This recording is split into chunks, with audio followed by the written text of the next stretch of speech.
Assalamualaikum warahmatullahi wabarakatuh.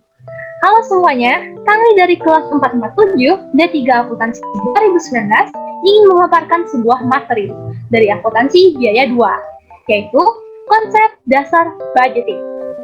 Nah, sebelum memulai pemaparan materi, izinkan saya untuk memperkenalkan rekan-rekan saya terlebih dahulu. Yang pertama, di sebelah kanan saya ada Hidayatul Adawiyah Yustin, absen 13 dari kelas 447. Yang kedua, di sebelah kanan Hidayatul ada Safira Intan Rengganis, absen 23 dari kelas 447. Dan yang terakhir, saya Alfredo Refki Fitroni, absen 2 dari kelas 447. Nah, kita kan udah perkenalan nih, kita langsung aja masuk ke pembahasannya. Pembahasan materi pertama mengenai profit planning akan disampaikan oleh Alfredo, silakan. Baik, di sini saya akan menjelaskan materi yang pertama yaitu profit planning. Apa itu profit planning? Profit planning adalah pengembangan rencana operasional untuk mencapai tujuan dan sasaran yang telah ditetapkan sebuah perusahaan. Profit planning ini dibagi lagi menjadi dua, yaitu anggaran operasional terperinci dan budgeted financial statement. Lalu selanjutnya, apakah itu budget dan forecast? Budget atau anggaran merupakan tingkat pencerminan tingkat harga yang telah diharapkan oleh sebuah perusahaan. Lalu forecast atau ramalan adalah apa yang diprediksi organisasi yang akan terjadi di masa depan. Lalu selanjutnya adalah metode penetapan target laba. Nah, di metode penetapan target laba ini ada 3 metode. Yang pertama adalah metode a priori, yaitu manajemen menetapkan laba yang diinginkan dan berusaha merealisasikannya dengan sebuah perencanaan. Lalu metode yang kedua adalah metode a posteriori, yaitu sasaran laba dikoordinasikan pada perencanaan dan diidentifikasi sebagai hasil dari perencanaan tersebut. Dan yang ketiga adalah metode pragmatik, yaitu manajemen menggunakan standar laba yang telah teruji dan telah digunakan oleh sebuah perusahaan. Lalu selanjutnya adalah faktor penetapan target laba. Nah, dalam penetapan target laba ini perusahaan mempertimbangkan faktor-faktor. Yang pertama adalah laba yang dihasilkan dari volume penjualan tertentu. Yang kedua adalah break-even point. Yang ketiga adalah kapasitas operasi yang diperlukan. Yang keempat adalah volume penjualan untuk menghasilkan laba yang memadai. Yang kelima adalah volume penjualan yang dapat dicapai. Dan yang keenam adalah return on investment. Lalu selanjutnya adalah tanggung jawab sosial. Tentu saja perusahaan ini pasti menanggung tanggung jawab sosial yang ditanggungnya atas beberapa kegiatan yang telah dilaksanakannya. Yang pertama adalah polusi lingkungan. Yang kedua adalah hak individu dan hak kelompok. Yang ketiga adalah keselamatan publik. Yang keempat adalah konsumsi sumber daya alam tak terbarukan. Yang kelima adalah pemeliharaan layanan publik. Dan yang keenam adalah kesehatan dan pendidikan. Sekian materi yang saya sampaikan. Selanjutnya materi kedua akan disampaikan oleh rekan saya Hidayatul. Kepada Hidayatul saya persilahkan. Saya akan menjelaskan tentang perencanaan laba jangka panjang dan jangka pendek.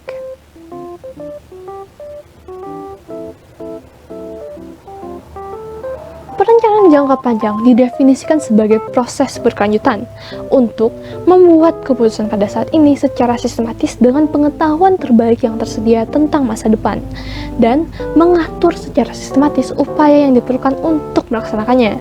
Kemudian mengukur hasil keputusan tadi terhadap harapan melalui umpan balik yang sistematis. Itu adalah definisi dari perencanaan jangka panjang. Perencanaan laba jangka panjang pada umumnya tidak dinyatakan dalam ukuran-ukuran yang pasti dan juga tidak diharapkan berupa rencana-rencana yang sudah dikoordinasikan sepenuhnya di masa depan. Perencanaan laba jangka panjang ini lebih berurusan dengan bidang-bidang tertentu seperti penjualan, pengeluaran modal, penelitian dan pengembangan, dan kebutuhan pembiayaan.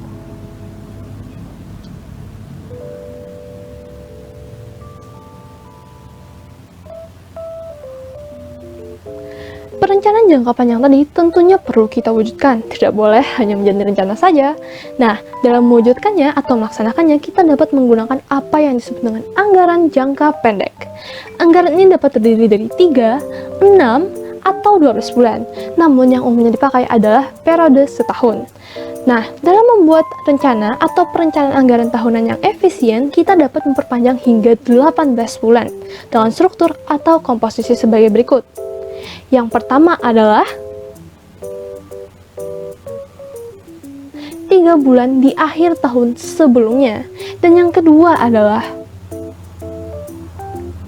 12 bulan pada periode atau tahun ini, dan yang berikutnya adalah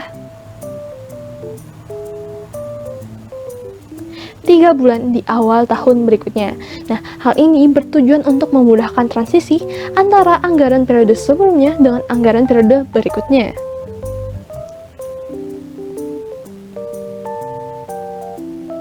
Nah, dalam melaksanakan anggaran jangka pendek, kita dapat menggunakan perencanaan berkelanjutan. Perencanaan berkelanjutan adalah suatu mekanisme di mana kita selalu memperbarui anggaran kita pada tiap bulannya, dengan cara menambahkan 1 bulan atau triwulan pada tiap akhir bulan atau triwulannya. Nah, misalkan saja anggaran awal saya adalah anggaran Januari sampai dengan Desember 2020, maka pada akhir bulan Januari, anggaran awal saya yang tersisa hanya adalah Februari sampai dengan Desember 2020. Nah, dengan menggunakan perencanaan berkelanjutan, saya akan memperbarui anggaran saya dengan menambahkan 1 bulan berikutnya, yaitu bulan Januari 2021. Maka pada akhir bulan Januari, saya akan memperbarui dengan membuat anggaran dari Februari sampai dengan Januari 2021.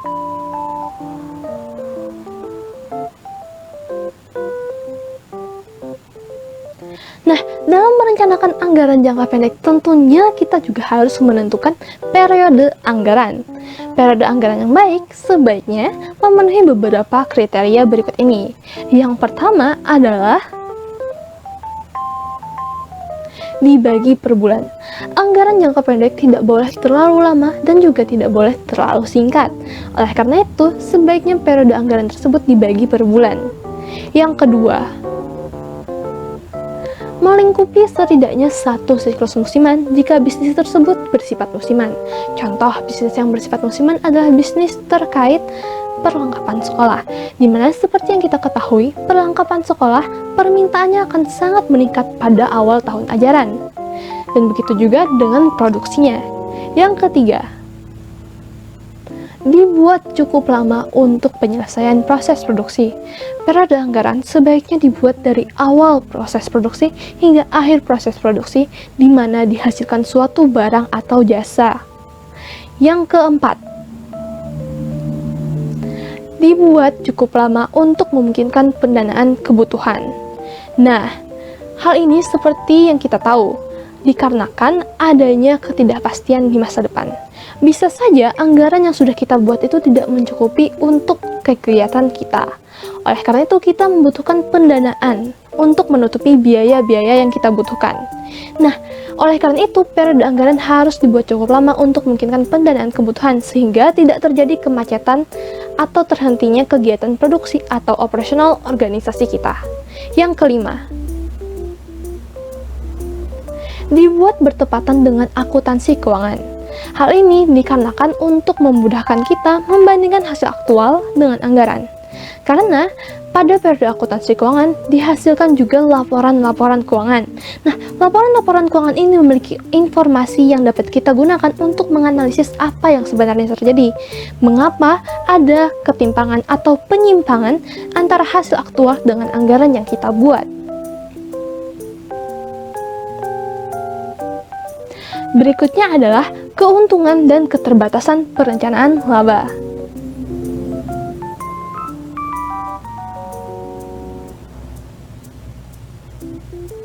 Keuntungan perencanaan laba.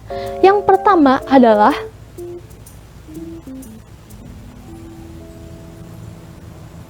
memberikan pendekatan disiplin dalam identifikasi dan penyelesaian masalah. Hal ini dikarenakan manajemen berkewajiban mempelajari setiap aspek bisnis dalam mengembangkan anggaran.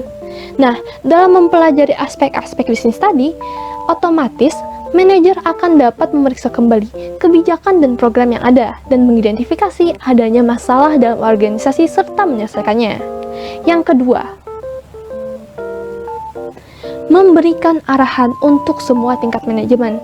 Nah, dengan adanya perencanaan laba, maka setiap bagian dari organisasi atau perusahaan akan memiliki bayangan atau target dari laba yang perlu kita hasilkan. Nah, dengan begitu, perencanaan laba tadi akan membantu mengembangkan pemikiran profit di seluruh organisasi dan mendorong kesadaran biaya dan efisiensi, karena biaya dan efisiensi biaya akan mempengaruhi profit juga. Yang ketiga, meningkatkan koordinasi. Perencanaan yang dibuat dengan mendalami aspek-aspek perusahaan tentunya akan membantu kita untuk menemukan dan menghilangkan kemacetan kegiatan perusahaan terkait ketidakselarasan antar bagian-bagian perusahaan.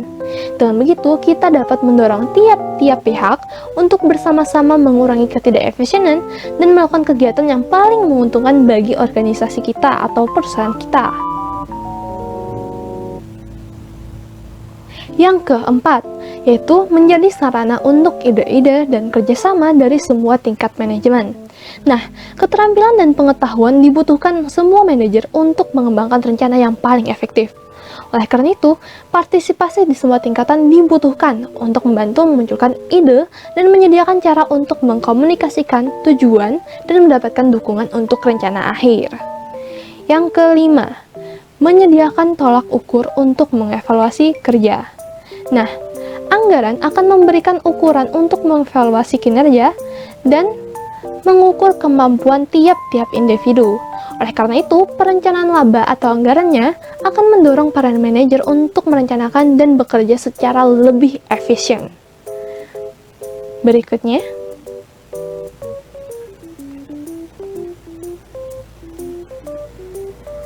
keterbatasan perencanaan laba.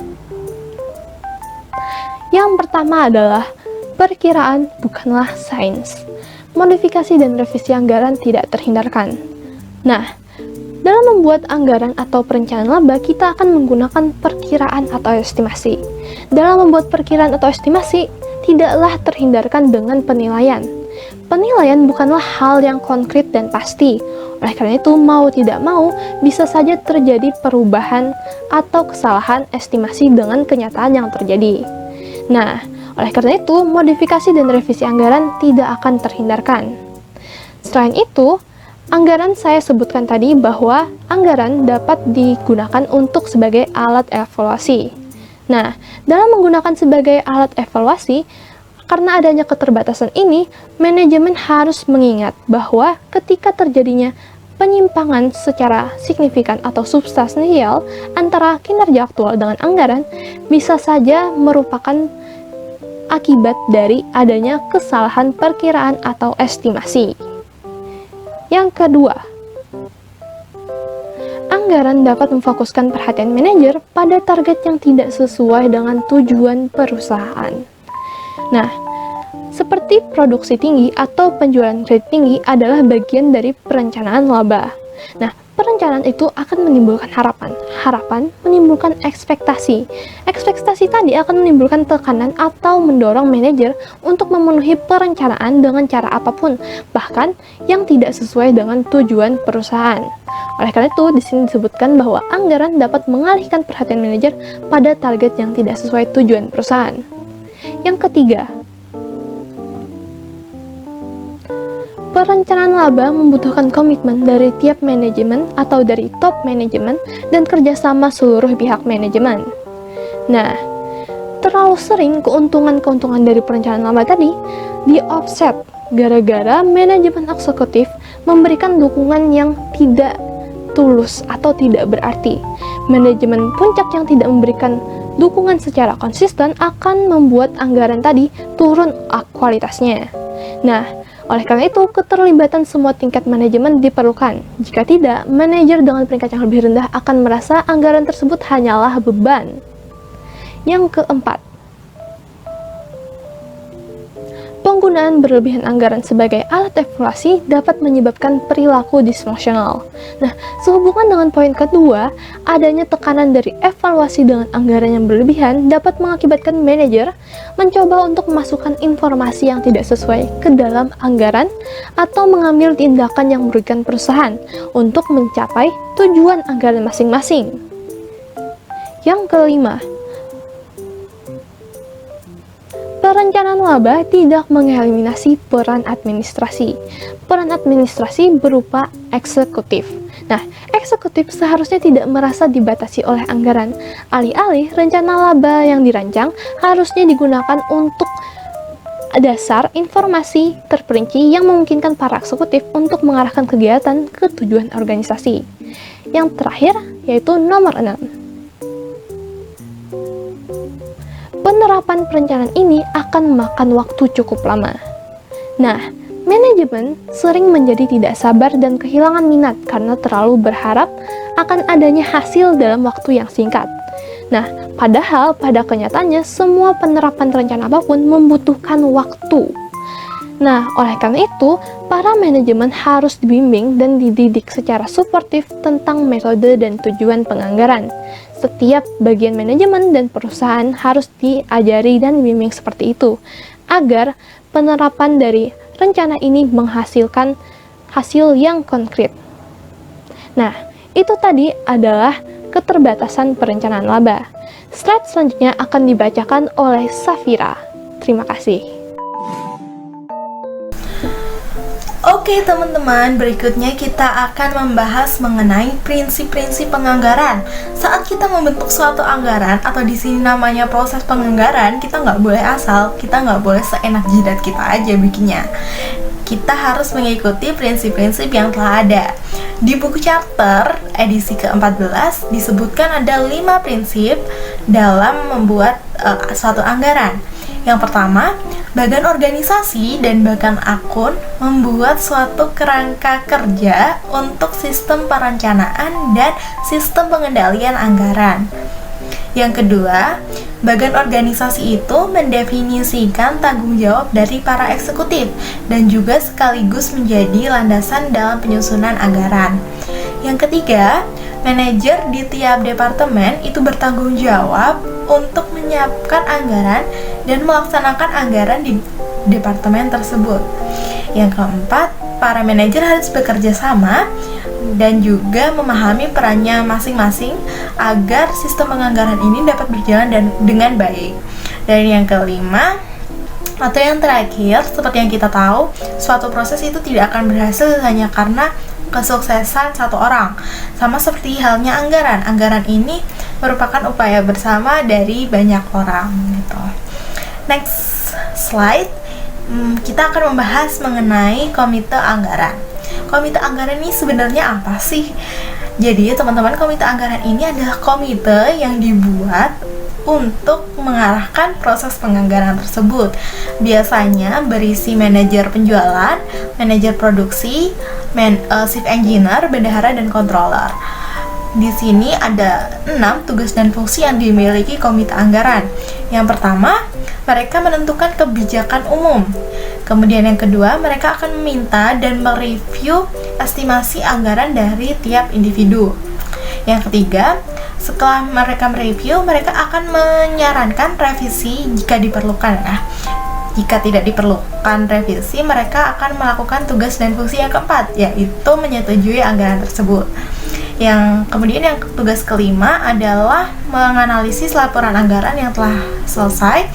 Dan yang keenam, setelah mereka menganalisis itu, mereka dapat merekomendasikan tindakan untuk meningkatkan efisiensi dari penggunaan anggaran tersebut gitu. Nah, dalam menjalankan fungsi-fungsi tersebut nih, komite anggaran berubah namanya menjadi komite manajemen. Mereka ini komite yang kuat dalam mengordinasikan dan mengendalikan operasi di organisasi tersebut. Slide selanjutnya kita akan membahas mengenai prinsip pengembangan anggaran. Jangan salah ya teman-teman ya, pengembangan anggaran ini juga bisa jadi sama pentingnya dengan konten anggaran yang telah kita buat gitu. Dan juga saat melakukan pengembangan anggaran ini kita juga harus mengikuti prinsip-prinsip yang telah ada. Yang pertama itu ada panduan yang memadai dan komunikasi yang cepat. Kemudian yang kedua itu adalah partisipasi harus didorong dari tiap tingkat organisasi. Dan pengembangan anggaran ini harus melibatkan individu-individu yang nantinya akan bertanggung jawab untuk mengimplementasikan anggaran tersebut. Dan juga ini sebenarnya akan meningkatkan kualitas dari anggaran karena orang-orang yang berpartisipasi ini memiliki keahlian yang berbeda-beda gitu. Yang ketiga, iklim penyiapan anggaran harus bertujuan untuk menghilangkan kecemasan dan sikap defensif. Yang keempat, penyusunan anggaran itu harus terstruktur karena jika terstruktur maka akan lebih besar kemungkinan atau peluang untuk tujuan tersebut tercapai. Dan yang terakhir, dalam pengembangan anggaran ini kita harus mengevaluasi sejumlah asumsi. Nah, jadi teman-teman kita kan udah ngebahas tentang penganggaran dan juga pengembangan anggaran. Sekarang kita akan membahas mengenai implementasi anggaran. Implementasi anggaran ini juga harus baik, dan untuk membentuk atau melakukan implementasi anggaran secara baik kita harus membutuhkan hal-hal berikut ini. Yang pertama, penghargaan dan penghargaan bersyarat itu harus mengarah pada pencapaian tujuan organisasi. Yang kedua, organisasi itu harus lebih fokus kepada pemberian penghargaan atas pencapaian daripada menghukum kegagalan-kegagalan yang dibuat oleh anggota organisasi tersebut. Ketika organisasi ini lebih fokus memberi penghargaan, maka anggota organisasi tersebut akan terdorong lebih bersemangat untuk mencapai tujuan-tujuan organisasi ini, terus menjalankan beban-beban atau tugas-tugas yang dibebankan ke dia begitu. Dan juga akhirnya nanti akan meningkatkan etos kerja dari anggota-anggota di organisasi tersebut. Yang ketiga, feedbacknya itu harus diberikan dengan cepat kepada kinerja masing-masing tim. Nah, teman-teman di sini feedbacknya nggak boleh asal, feedbacknya harus jelas dan to the point. Feedback ini harus cepat. Kenapa? Karena ketika tim ini menerima feedback tersebut, mereka akan langsung menganalisis hasilnya dan lebih cepat untuk mengambil tindakan korektif atas kesalahan-kesalahan yang terjadi gitu teman-teman. Oke, setelah implementasi anggaran, kita akan membahas mengenai penganggaran dan perilaku manusia. Kedua hal ini tidak bisa dipisahkan, sangat-sangat melekat satu sama lain. Kenapa sih kok gitu? Karena anggaran itu dapat berhasil jika orang-orang mau menerimanya. Ya gimana mau berhasil gitu ya kan, kalau orang-orangnya dalam organisasi tersebut nggak mau menerima gitu, apa yang akan dijalankan gitu. Nah, ini akan berkaitan sekali dengan yang namanya motivasi. Jadi perusahaan ini harus memotivasi karyawan. Di buku charter telah dituliskan beberapa hal yang harus dilakukan perusahaan atau organisasi untuk memotivasi karyawannya. Yang pertama adalah sistem kompensasi yang jelas yang menghubungkan antara kinerja dan penghargaan. Jadi sebaiknya organisasi atau perusahaan itu menentukan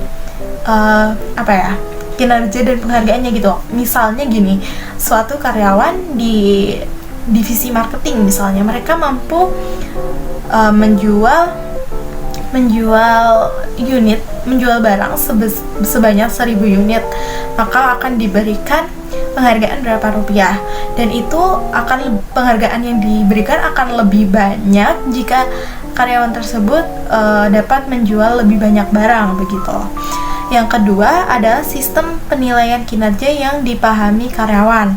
Ketika karyawan memahami sistem penilaian kinerja, maka karyawan tersebut akan lebih aware dengan pekerjaannya dan mereka jadi tahu apa sih yang harus saya lakukan untuk turut andil dalam mencapai tujuan organisasi. Mereka juga tahu apa aja yang harus diprioritaskan gitu. Yang nomor 3, suatu sistem komunikasi yang memungkinkan karyawan untuk bertanya kepada atasan dengan kepercayaan dan juga komunikasi yang jujur. Komunikasi yang jujur ini penting banget ya teman-teman ya, untuk mengurangi kecurangan-kecurangan yang mungkin aja akan terjadi. Gitu. Yang keempat, ada sistem promosi yang menghasilkan dan mempertahankan kepercayaan karyawan. Nah, ini bisa dilakukan dengan penerapan kualifikasi untuk tiap promosi yang ada di organisasi atau perusahaan tersebut. Misalnya, suatu perusahaan ini bisa melakukan promosi kepada karyawannya dari karyawan biasa menjadi manajer gitu misalnya, jika mereka sudah memiliki pendidikan minimal S2 gitu misalnya, atau telah bekerja di perusahaan tersebut selama sekian tahun begitu. Jangan tiba-tiba ada karyawan yang baru masuk nih, baru 1 bulan masuk, lulusan SMA misalnya, terus tiba-tiba jadi manajer gitu. Itu kan akan menimbulkan kecemburuan di antara karyawan tersebut, menimbulkan rasa iri dan juga menghilangkan kepercayaan dari para karyawan kepada perusahaan tersebut. Nah, yang kelima, ada dukungan terhadap karyawan. Di sini dukungannya dapat berupa bimbingan, konseling, dan perencanaan karir. Yang keenam, itu sistem yang tidak hanya mempertimbangkan tujuan perusahaan, tapi juga mempertimbangkan keterampilan dan kapasitas dari para karyawan. Kita harus tahu nih, kapasitas karyawan yang dimiliki perusahaan atau organisasi itu seberapa gitu. Jadi kita nggak bisa memaksakan mereka. Atau kalau kita emang ingin memaksakan tujuan organisasi kita, maka kita akan menambah lebih banyak karyawan, seperti itu. Dan juga kita harus memahami keterampilan karyawan kita nih. Misal karyawan kita mempunyai keterampilan khusus yang suatu hari nanti akan dibutuhkan oleh perusahaan. Jadi perusahaan tidak perlu mencari orang baru lagi untuk dimasukkan ke perusahaan tersebut. Yang ketujuh, ini adalah membuat sistem yang ingin mencapai standar yang realistis. Standar yang realistis ini bukan berarti standar yang kecil ya teman-teman ya. Standar realistis ini bisa saja besar tapi masih dapat dicapai oleh perusahaan tersebut. Ini jauh lebih baik dari perusahaan yang ingin mencapai standar yang gede sekali, yang muluk-muluk gitu. Karena ketika standar realistis ini kan masih bisa dicapai ya. Jadi ketika ini tercapai, maka karyawan-karyawan itu akan senang, akan merasa puas, akan merasa lebih bersemangat, dan juga perusahaan akan mencapai tujuannya begitu. Kalau misalnya kita menerapkan standar yang terlalu tinggi atau yang tidak realistis gitu, itu akan jika kita tidak mencapai tujuan tersebut, standar tersebut, maka karyawannya bisa aja depresi. Kok saya nggak bisa sih mencapai tujuan itu? Perusahaannya juga mungkin berpikiran yang sama. Maksud saya eksekutifnya begitu. Nah, sekian slide terakhir dari video kali ini. Baik semuanya, itu tadi pemaparan kami terkait konsep dasar budgeting. Semoga dapat membantu dan bermanfaat ya. Terima kasih telah bersama kami. Wassalamualaikum warahmatullahi wabarakatuh.